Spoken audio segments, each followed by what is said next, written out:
Hey, good morning. Real short devotional this morning. In thinking about the times that we're living in right now, it occurred to me that, often we get paralyzed with decisions and we get paralyzed with things that maybe we really can't see or they're cloudy for us. So just real quick story to illustrate that. I was probably 8 or 9 years old and I grew up in Fulton County, Ohio, County Road V. I was about a middle of one road and then about a half mile down another road on an intersection. There was a little grocery store. It was a meat market. And so sometimes my mom would send me down to this meat market to get bread or milk or something like that we were out of at the house. So I got on my bike, back in the day that would have been the banana seat, it was called Wild Summer on my bike. And I'd ride down there. And when I got there, I purchased my things and on my way back, there was one farmhouse that I had to pass. And at this one farmhouse, as I'm pedaling, I look up and I see that there's this huge dog and it is waiting right by the side of the road. And I put my brakes on and I'm sitting there and I'm just staring because I know if I go forward, bad things are going to happen.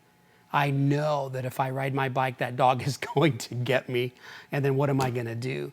I mean, it's probably 20 minutes, 25 minutes, and this is the middle of July. I mean, the plastic is melting on the bread. It's so hot outside.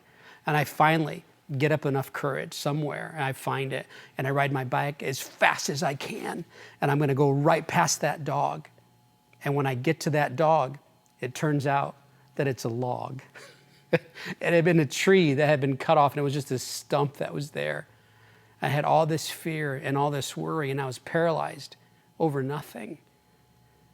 And so as we go through these times that we're living in, I'm going to read a couple of verses. I'm in Matthew 6, verse 25. This is why I tell you not to be worried about the food and drink you need in order to stay alive or about clothes for your body. After all, isn't life worth more than food? And isn't the body worth more than clothes?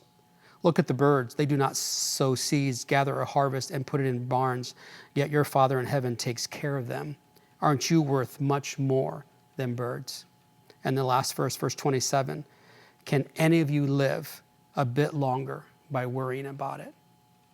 I think our Heavenly Father is taking care of us, and sometimes it doesn't feel like it, but He is.